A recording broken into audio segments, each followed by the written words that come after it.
Trump tariffs live updates, postal traffic to U.S. plunges after de minimis loophole closed, Trump exempts gold from tariffs, Japan deal drags on.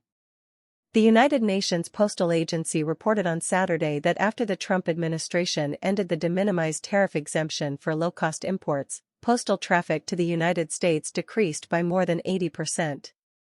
The AP reports that 88 postal operators have told the UPU they've suspended some or all postal services to the U.S. until a solution is implemented with regard to U.S.-bound parcels valued at $800 or less, the previous limit for imported goods to avoid customs charges.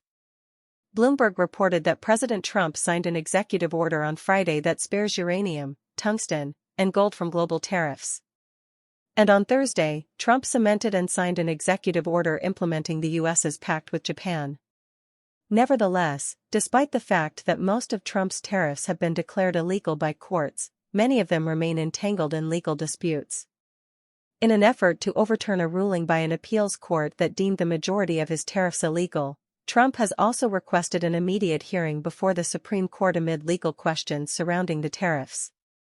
According to published filings, his administration requested that the High Court expedite the case so that arguments could begin at the beginning of November. On Wednesday, Trump said the U.S. may have to unwind existing trade deals, including with the European Union, Japan, and South Korea, if the Supreme Court doesn't uphold the tariffs. If we don't win that case, our country is going to suffer so greatly, Trump told reporters before meeting with Polish President Karol Nawrocki. These deals are all done. I suppose we would need to unwind them. A federal appeals court ruled that most of Trump's global tariffs were illegal, reaffirming an earlier ruling by the Court of International Trade and saying he exceeded his authority in using emergency powers to impose them. The judges, however, allowed the tariffs to remain in place while the case moves through the appeals process. That means the reciprocal tariffs Trump unveiled on dozens of U.S. trade partners now face legal limbo.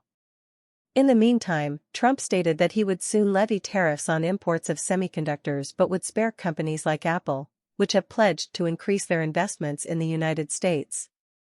Due to Apple's recent commitments, Trump stated that Apple CEO Tim Cook would be in pretty good shape. Elsewhere, Trump has said he is not considering lowering tariffs on India, a week after the U.S. doubled duties on its imports to 50% in response to India's purchase of Russian oil. Trump responded, no, when a reporter asked if he would ease some of the tariffs. Later in the week, Trump lamented that India and Russia appeared to be lost to deepest darkest China. Trump's comments come as Indian Prime Minister Narendra Modi has embarked on bids to strengthen ties with China and Russia as relations with the U.S. have deteriorated. As the policy spreads across the globe, here are the most recent updates.